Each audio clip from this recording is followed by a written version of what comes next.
नमस्कार मित्रांनो, आताच्या क्षणाची सर्वात मोठी बातमी समोर येत आहे. चला तर जाणून घेऊया काय आहे आजचा स्पेशल रिपोर्ट. सविस्तर बातमी जाणून घेण्यापूर्वी आपण चॅनलवरती नवीन असाल तर चॅनलला सबस्क्राईब करा, बेल आयकॉन प्रेस करायला विसरू नका. बीडमध्ये महाराष्ट्र नवनिर्माण सेनेचे प्रमुख राज ठाकरे सध्या त्यांच्या ताफ्यावर सुपारी फेकून आंदोलने करण्यात आले. तर ठाकरे गटाच्या कार्यकर्त्यांकडून हे आंदोलने करण्यात आली असं देखील समोर आलं आहे. तर यावर शिवसेनेचे नेते आणि राज्यसभा खासदार संजय राऊत यांनी आपली भूमिका स्पष्ट केली.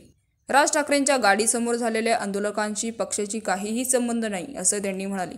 तर संजय राऊत म्हणाले की शिवसेनेचे काही कार्यकर्ते तेथे असतील, ते आंदोलन करत असतील, त्या आंदोलनाचा पक्ष म्हणून आमचा काहीही संबंध नाही हे स्पष्ट करतो. त्या ठिकाणी आमचे कार्यकर्ते असतील, पण ते आंदोलन पक्षाचे नव्हे तर किंवा पक्षाची भूमिका घेत नव्हते. सर्वच पक्षाचे कार्यकर्ते तिथे उपस्थित होते असं देखील त्यांनी म्हणाले. तर राज ठाकरे हे सध्या विधानसभा निवडणुकीच्या पार्श्वभूमीवर महाराष्ट्र दौऱ्यावर आहेत. धाराशिवमध्ये मराठा आंदोलकांची त्यांच्यासमोर गोंधळ घातला होता, तर बीडमध्ये महाविकास आघाडी कार्यकर्त्यांनी गोंधळ घातला होता. तर राज ठाकरे यांच्या गाडीच्या ताफ्यावर सुपारी फेकण्यात आल्या होत्या. तर या कार्यकर्त्यांनी पोलिसांनी ताब्यात घेतले.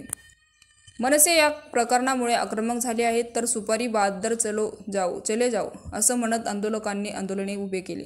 तर राज ठाकरे बीडमध्ये मोदी शहांची सुपारी घेऊन आले होते का? विधानसभेसाठी त्यांनी कोणाची सुपारी घेतली आहे असं म्हणत कार्यकर्त्यांनी आंदोलन केले.